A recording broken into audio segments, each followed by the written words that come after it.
Praise the Lord. दोस्तों, हम आपका स्वागत करते हैं आज रात की प्रार्थना में।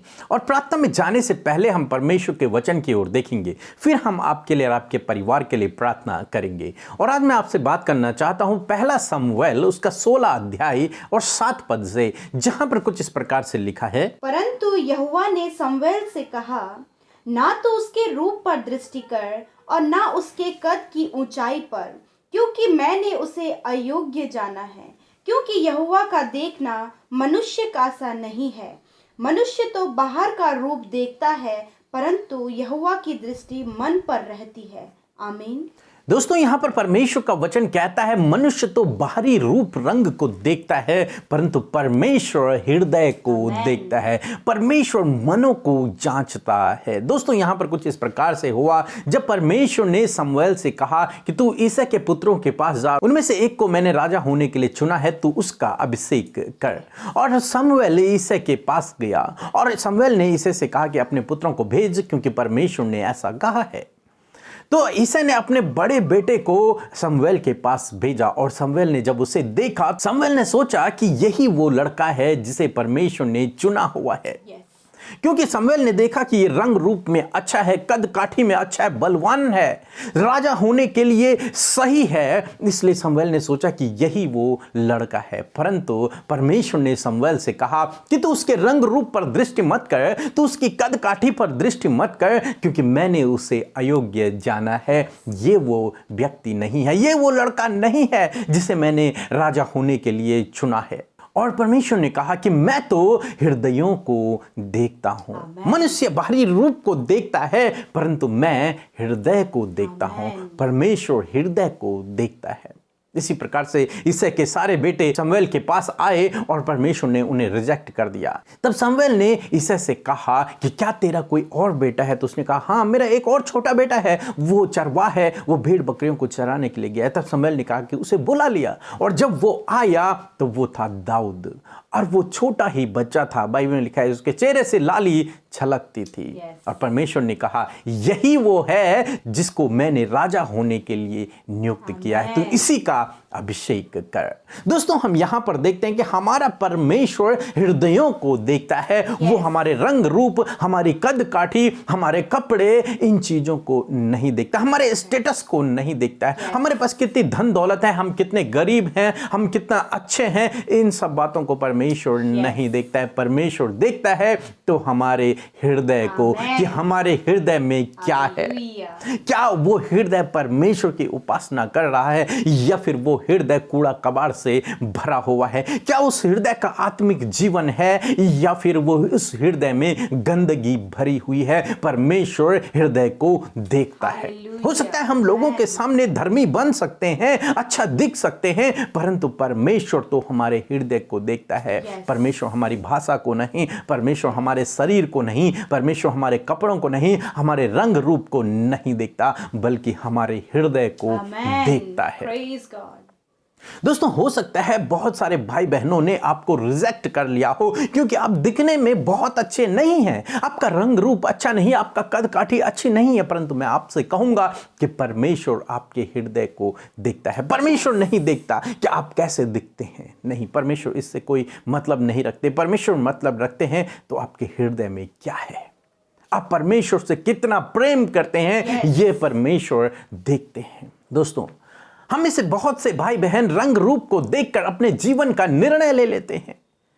अभी जवान भाई बहनों के जीवन में जब हम देखते हैं तो वो सुंदर लड़की को देखते हैं, सुंदर लड़के को देखते हैं और अट्रैक्ट हो जाते हैं। वो सोचते हैं यही हमारा सही लाइफ पार्टनर है, परंतु जब आगे चलते हैं तो ऐसा नहीं उनके जीवन में होता है जैसा उन्होंने सोचा था, क्योंकि उन्होंने रंग रूप को देखकर निर्णय लिए, उन्होंने उसके मन को देखकर निर्णय नहीं लिया। क्योंकि हम तो मनुष्य हैं, हम मनों को कैसे देखेंगे, उसका आत्मिक जीवन कैसा है, वो आत्मिक रूप से कैसा है, उसका परमेश्वर से कैसा संबंध है, इन बातों को देखकर आप अपने जीवन में निर्णय लें। शमूएल की तरह रंग रूप कद काठी को देखकर निर्णय न लें। इसलिए मैं आपसे कहूंगा, आप चाहे कैसे भी हैं, परमेश्वर आपसे प्रेम करते हैं, क्योंकि वो आपके हृदय को देखते हैं। और जब भी आप डिसीजन लें तो दूसरे के रंग रूप को देखकर न लें, न्याय करें रंग रूप को देखकर न करें, बल्कि उसके हृदय को देखकर करें। उसका परमेश्वर से कैसा संबंध है उसे देखकर करें। दोस्तों, आप जानते हैं पतरस ने यीशु मसीह का इनकार किया और यीशु मसीह पतरस के पास आए और पतरस से कहा, क्या तू मुझसे प्रेम करता है? परमेश्वर ने उसके हृदय को देखा कि इसने इनकार तो किया है परंतु ये फिर भी मुझसे प्रेम रखता है। और परमेश्वर ने उसके ऊपर, उसके कंधों पर सबसे बड़ी जिम्मेदारी को दे दिया कि मेरे बाद तू मेरी भेड़ों की रखवाली कर, मेरी भेड़ों को चरा। यहां पर हम देखते हैं कि परमेश्वर ने उसके हृदय को देखा। दोस्तों, इसी प्रकार से परमेश्वर आपके हृदय को देखते हैं। हो सकता है आपके जीवन में भी आपने कोई गलती कर दी हो, परंतु यदि आप परमेश्वर से प्रेम रखते हैं तो प्रभु आपके गुनाहों को माफ कर देंगे और आपको फिर से उठाएंगे। सो प्रभु आपको इस वचन के द्वारा बहुतायत से आशीष दे। आमीन। दोस्तों, इस समय होगा जब हम एक गवाही को सुनेंगे किस प्रकार से प्रभु यीशु मसीह अपने लोगों के जीवन में अद्भुत आश्चर्य कर्मों को कर रहा है। उसके बाद हम प्रार्थना में जाएंगे। आप हमारे साथ में इस प्रार्थना में बने रहें। प्रेज द लॉर्ड, जय मसीह की। मैं 8,000 के कर्जा में थी और मैं बहुत चिंता करती थी कि मैं इस कर्जे से मैं कैसे छुटकारा पाऊँ। मेरा तो कोई रास्ता नहीं दिख रहा था कि इस कर्जे से मैं बाहर आऊँ। अमृता सिस्टर प्रार्थना में बोल रही थी जो कर्जे में है वो कर्जे से बाहर आ रहे हैं, तो मैं उस वाट को विश्वास के साथ रिसीव की और मैं आज 8,000 के कर्जे से मैं छुटकारा पाई हूँ। मैं पिता ईश्वर का लाखों लाख धन्यवाद करती हूँ और अमृता सिस्टर और पीके ब्रदर का भी मैं सारे दिल से मैं धन्यवाद करती हूँ। आमीन। हम परमेश्वर पिता का इस सुंदर सी गवाही के लिए धन्यवाद करते हैं जिसे सुनकर हम सब उत्साहित हुए हैं। परमेश्वर अपने प्रार्थना करने वालों के जीवन में ऐसे अद्भुत आश्चर्य कर्म कर रहे हैं जैसे कि हमने गवाही में सुना। परमेश्वर आपको इस गवाही के द्वारा आशीष दे। आइए आज की सुंदर शाम में हम सब मिलकर अपने प्यारे प्रभु यीशु मसीह से उस जीवित और जिंदा परमेश्वर से प्रार्थना करें। हम आपको मोटिवेट और उत्साहित करना चाहते हैं कि आप भी हमारे साथ मिलकर इस प्रार्थना में प्रभु यीशु से अपने मन की बातों को कहें, अपने विषय को उसके आगे रखें ताकि वो सुनकर आपके जीवन में कार्य करे। आइए मिलकर प्रार्थना करें। धन्यवाद धन्यवाद धन्यवाद करते हैं स्वर्ग में विराजमान अति पवित्र महान परमेश्वर पिता, हमारे राजा, हमारे अधिपति, हम आपका धन्यवाद करते हैं प्यारे प्रभु। धन्यवाद करते हैं कि प्रभु तू स्वर्ग में विराजमान है, पिता के दाहिनी ओर सिंहासन पर प्रभु हमारी विनती प्रार्थनाओं को सुनने के लिए, हमारी ओर दृष्टि करने के लिए प्रभु तू वहां पर बैठा है। हम सब की सुधि लेने के लिए मेरे परमेश्वर हम धन्यवाद करते कि पिता से आप हमारे लिए विनती करते। प्यारे यीशु, हम आपका धन्यवाद करते हैं। धन्यवाद करते हैं पिता परमेश्वर, पुत्र परमेश्वर, पवित्र आत्मा परमेश्वर। Hallelujah, thank you father. धन्यवाद यीशु मसीह, हर एक बात के लिए पिता, हर एक बात के लिए पिता हम आपका धन्यवाद करते हैं प्यारे प्रभु। आज की सुंदर शाम के लिए धन्यवादी हैं, आज की सुंदर संगति के लिए धन्यवादी हैं। हर एक जन प्रभु जो इस समय प्रार्थना में बैठे हैं उन सब के लिए हम धन्यवाद करते प्यारे खुदा कि सच में प्रभु ये सुंदर शाम और ये सुंदर संगति हम सबको आपने दिया, हम सबको जीवित रखा, हम सबको पिता आपने पिता अपने वचन से बातचीत किया। हम धन्यवाद करते हैं और महिमा करते, आदर करते, बड़ाई करते, जय जयकार करते हैं प्यारे प्रभु,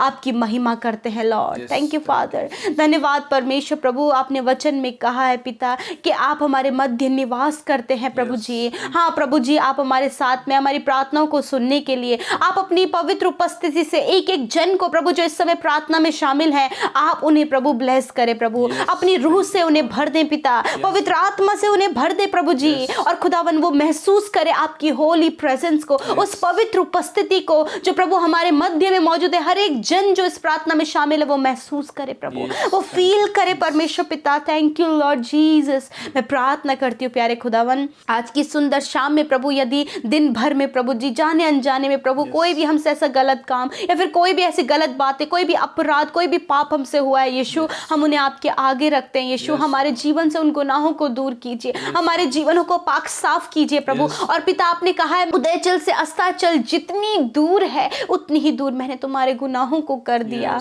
हाँ प्रभु, तेरा धन्यवाद कि तूने हमारे गुनाहों को माफ किया, हमें पाक साफ किया प्रभु और अपना बेटा बेटी बनाया और फिर से प्रभु नया किया। आपका धन्यवाद करते हैं खुदा। सच में प्रभु हम सबको नया जीवन देने के लिए धन्यवाद, हम सबके जीवनों में आश्चर्य कर्म करने के लिए धन्यवाद, उद्धार देने के लिए, पापों की क्षमा देने के लिए और एक नया जीवन देने के लिए धन्यवाद पिता। हाँ मेरे प्रभु, आज की शाम में मैं धन्यवाद करती हूँ सुंदर वचन के लिए प्रभु, जिसके द्वारा आपने आज की शाम में हमसे बातचीत किया कि सच में प्रभु जी, आप प्रभु जी बाहरी रंग रूप को नहीं देखते, आप प्रभु जी हम सबके हृदयों को देखने वाले परमेश्वर हैं, आप हृदय से प्रेम करने वाले परमेश्वर हैं। हाँ मेरे खुदावन, धन्यवाद करते प्रभु, जिस प्रकार प्रभु जी शमूएल ने मेरे परमेश्वर प्रभु जी बाहरी रंग रूप को देखा और उसे योग्य जान लिया, परंतु पिता तूने उसके विपरीत वरन प्रभु तूने रंग रूप को ना देखकर उसके हृदय को जांचने वाला परमेश्वर, हृदय से प्रेम करने वाला परमेश्वर है खुदा। हाँ मेरे खुदा, तेरा धन्यवाद करते हैं प्रभु। आज जितने भी लोग तुझसे प्रार्थना करें,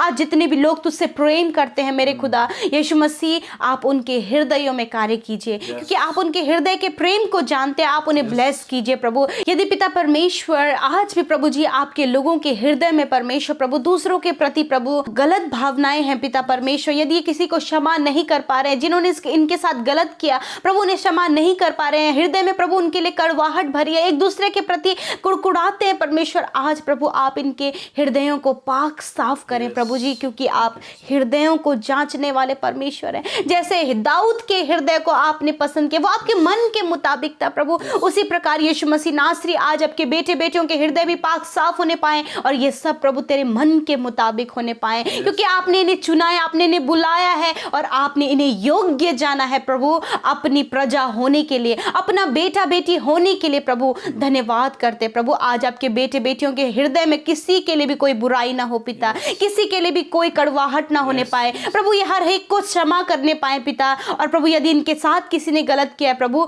तो उन लोगों को भी प्रभु ये क्षमा करने वाले हो सके प्रभु। आज ऐसे इनके हृदय में आप कार्य करें प्रभु, हर एक के लिए प्रभु इनके हृदय में प्रेम भलाई दया होने पाए प्रभु जी। आज प्रभु अपने आत्मिक गुणों को पिता परमेश्वर आप इनके अंदर इनके हृदयों में दीजिए प्रभु, ये सबसे प्रेम करने वाले, लोगों के लिए प्रार्थना करने वाले, उनके लिए भलाई करने वाले, उनके लिए अच्छा सोचने वाले हो सके, क्योंकि ये ऐसा ही हृदय आपको भाता है परमेश्वर पिता। यदि प्रभु जी आपके बेटे बेटियां प्रभु जी अपने लाइफ पार्टनर के लिए अपने जीवन में कुछ फैसले प्रभु जो रंग रूप को देखकर ले रहे हैं पिता, आपसे दुआ करते पिता कि किसी के रंग रूप को देखकर प्रभु जी उसे न जांचने पाए पिता परमेश्वर, वरन पिता परमेश्वर उसके हृदय को देखकर उसके आत्मिक जीवन को देखकर प्रभु अपने जीवन में अच्छे डिसीजन ले सके मेरे प्रभु। आपका धन्यवाद करते हैं। विशेष कर प्रभु हम उन भाई उन बहनों के लिए प्रार्थना करते हैं पिता परमेश्वर, जिनकी बहुत ज्यादा उम्र हो गई है प्रभु और मैरिज नहीं हो पाया, चिंतित है अपनी शादी के लिए प्रभु, यीशु मसीह के नाम से प्रभु आप उन्हें अच्छा जीवन साथी दे, जिनके आत्मिक जीवन प्रभु उन्नति में हो प्रभु, जो तुझसे प्रेम करे प्रभु, ऐसा जीवन साथी आप इन भाई इन बहनों को दे मेरे खुदावन यीशु मसीह। धन्यवाद करते प्यारे खुदावन, और इनका मैरिज जल्द से जल्द होने में सहायता करे प्रभु जी। धन्यवाद करते आज जितने भी भाई बहन अपने निवेदन लेकर आपके सम्मुख आए हैं प्रभु, जो भी उनका विषय है, दुख बीमारियां परेशानियां संकट मुश्किलें स्ट्रगल्स जो भी इनके लाइफ में प्रभु आप सब दूर कीजिए और इनके जीवन में इनके प्रार्थना का उत्तर दीजिए प्रभु। जितने भाई बहन कर्जे में हैं, फाइनेंशियल प्रॉब्लम है पिता, अपने कर्ज मुक्त करे और फाइनेंशियल प्रॉब्लम से छुटकारा दे प्रभु जी। जो अपने बच्चों के भविष्य के लिए परेशान है प्रभु, उनके भविष्य को आपके हाथों में सौंपते हैं खुदा, आप उनके भविष्य को ब्राइट करें मेरे परमेश्वर पिता। धन्यवाद करते प्रभु, विशेषकर जो इस समय बीमार हैं, अस्वस्थ हैं पिता, नाना प्रकार की बीमारियों से ग्रसित हैं, यीशु मसीह आपसे दुआ है अपने लोगों की सुधि लें और यीशु के नाम से उनकी बीमारियां दूर हो जाए, उनके शरीर से वो बीमारियां चली जाए, हर एक रोग नष्ट हो जाए, हर एक दर्द दूर हो जाए, हर एक चोट प्रभु यीशु के नाम से हील हो जाए। धन्यवाद करते प्रभु, सर के बालों से लेकर पैर के नाखूनों तक प्रभु आपने छोटे बच्चे नौजवान बुजुर्गों को छूकर चंगा किया, उनके शरीर के अंगों को चंगा किया, आपने उनके शरीर को चंगा किया। धन्यवाद करते प्रभु, जो स्पिरिचुअली बीमार है प्रभु, आत्मिक रूप से बीमार है, यीशु के नाम से वो आत्मिकता में प्रभु जी हील हो जाए यीशु के नाम से। धन्यवाद करते हैं प्रभु, जो मेंटली प्रभु बीमार है, यीशु के नाम से प्रभु जी वो मेंटली हील हो जाएं। धन्यवाद करते प्यारे खुदा कि आपने अपने लोगों को छुआ। इस समय जितने लोग हॉस्पिटल्स में प्रभु सीरियस कंडीशन में, इनके फैमिली में यदि कोई सीरियस कंडीशन में खुदा, उनके लिए हम जीवन दान को मांगते हैं, उनके लिए प्रभु हम चाहते कि आप उन्हें चंगा करें परमेश्वर। आपने वचन में कहा मैं तुम्हारा चंगा करने वाला परमेश्वर हूँ। हाँ मेरे खुदा, आप उनके चंगा करने वाले प्रभु हैं, आप उन्हें छू ले और चंगा करे पिता। धन्यवाद करते हैं मेरे यीशु मसीह। मैं विनती करती हूँ प्यारे खुदावंद यीशु मसीह प्रभु, आज की शाम में अपने लोगों को अच्छी और मीठी नींद दे प्रभु, आनंद भरी सुख भरी नींद दे प्रभु। जो भी वो बुरे सपने देखते, जो भी गलत विचार उन्हें आते, जो भी दुष्ट उनके जीवनों में सपनों के द्वारा कार्य करते, आज उन बातों से छुटकारा दीजिए और प्रभु अपने दर्शनों के द्वारा स्वप्न में आप उनसे बातचीत करें। धन्यवाद करते प्रभु, ये अच्छे से सोने पाए, नया दिन तेरे साथ में देखने पाए। प्रभु आप इन सब भाई बहनों की रक्षा हिफाजत करें, इनके परिवार की, इनके परिवार में हर एक जन की प्रभु आप रक्षा हिफाजत करें मेरे खुदा। धन्यवाद करते प्रभु, आज की रात को इन भाई बहनों को, इनके प्रार्थना निवेदनों को तेरे हाथों में सौंपते। धन्यवाद कि तूने हर एक की सुधि लेकर उसके प्रार्थना का उत्तर दिया। यीशु के नाम से इस विनती को मांग लेते हैं। आमीन, आमीन और आमीन।